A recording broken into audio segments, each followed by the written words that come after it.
14వ తారీఖు నుంచి 17వ తారీఖు దాకా సాధారణంగా తిరుమలలో బ్రహ్మోత్సవాలు అని బ్రహ్మదేవుడు ఆరంభించాడు. వీరభద్రుడికి భద్రకాళికి మళ్ళీ ఆ బ్రహ్మదేవుడి ప్రేరణతోటే ఉత్సవం జరుగుతోందా అన్నట్టుగా అద్భుతమైన బ్రహ్మోత్సవ కార్యక్రమం వీరభద్ర పళ్ళెము అంటూ నిర్వహించడం జరుగుతోంది. ఇందులో ప్రధానంగా భద్రకాళి సమేత వీరభద్ర ఆరాధ్య జనసేవ వాహిని ట్రస్ట్ చే నిర్వహించబడుతోంది. మా తాడికొండ విజయ్ కుమార్ గారి బృందము ఆధ్వర్యంలో అనేక మంది సహకారంతో ఇది జరుగుతోంది.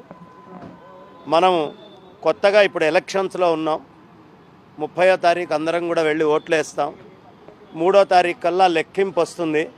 మరి కొత్తగా ముఖ్యమంత్రిగా ప్రమాణ స్వీకారం చేసిన తర్వాత మొట్టమొదటి మహోత్సవము ఆ ముఖ్యమంత్రి గారు కానీ గెలిచేటటువంటి వారు కానీ చూడాలి అంటే అది ఇక్కడ జిమ్ఖానా గ్రౌండ్స్లో జరగబోయేటటువంటి భద్రకాళి సమేత వీరభద్ర మహోత్సవమే.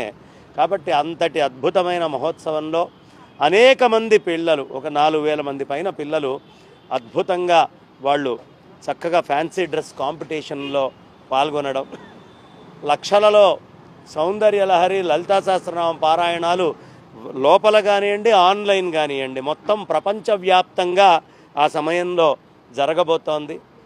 ఇంకా విశేషం ఏమిటంటే ఇవాళ మనం ప్రవచనకర్తలు పెద్దలు అని చెప్పుకునేవాళ్ళు ఇక పేర్లు అక్కర్లేదు. సామవేదం షణ్ముఖ శర్మ గారు అయితేనేంటి, గరికపాటి నరసింహారావు గారు అయితేనేంటి, వద్దిపర్తి పద్మాకర్ గారు అయితేనేంటి, బాచంపల్లి సంతోష్ కుమార్ శాస్త్రి గారు, కాకునూరి సూర్యనారాయణ గారు, అనంతలక్ష్మి గారు, ఇట్లా అనేక మంది ప్రముఖులు ఉపన్యాసకర్తలుగా, ముప్పవరపు సింహాచల శాస్త్రి గారిది అద్భుతమైనటువంటి హరికథాగానము హరకథాగానము కూడా అక్కడ మనం వినబోతూ ఉన్నాం.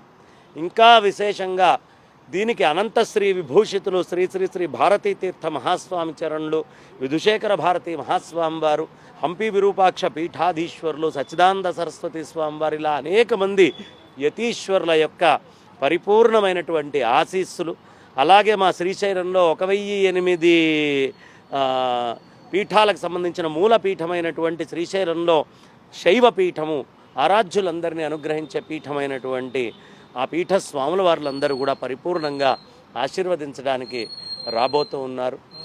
ఇంకా విశేషం వారణాసి నుంచి రాబోతున్నారు. భారతదేశం నుంచి అనేక మంది ప్రముఖులు ఈ కార్యక్రమంలో పాల్గొనబోతున్నారు. ఇంకా విశేషం ఏమిటి అంటే తనికెళ్ల భరణి గారి యొక్క అద్భుతమైన గాత్ర కచేరీ మనం వినబోతున్నాం. శ్రీశైలం నుంచి అంటే కర్నూలులో నుంచి మల్లికార్జునుడు వస్తున్నాడు. అలాగే ఆంధ్ర నుంచి మురమళ్ళ వీరభద్రుడు రాబోతున్నాడు. తెలంగాణలో జరగబోతోంది.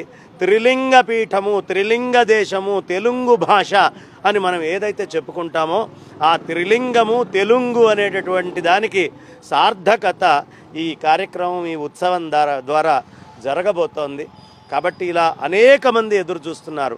మా నిట్టల కిరణ్మయ్య గారు అయితేనేంటి, అలాగే మా కొండూరి పద్మావతి గారు అయితేనేంటి, మా అనంతలక్ష్మమ్మ గారు అయితేనేంటి, మా ప్రేమలత గారు అయితేనేంటి, అదే మా సుధాస్వామి గారు అయితేనేంటి, ఇట్లా అనేక మంది ప్రముఖుల యొక్క ఆధ్వర్యములో వాళ్ళందరి గురుత్వములో సౌందర్యలహరి పారాయణ ప్రపంచవ్యాప్తంగా ఇక్కడ ఉండేవాళ్ళు ఇక్కడ, ఆన్లైన్లలో ఉండేవాళ్ళు ఆన్లైన్లలో లక్షలలో ఈ కార్యక్రమాన్ని ఒకటేసారి నిర్వహించుకోబోతున్నారు. కాబట్టి మొత్తము ప్రపంచంలో ఉండేటటువంటి తెలుగునాటి ప్రజలందరూ కూడా దీనికోసం ఎదురు చూస్తూ ఉన్నారు.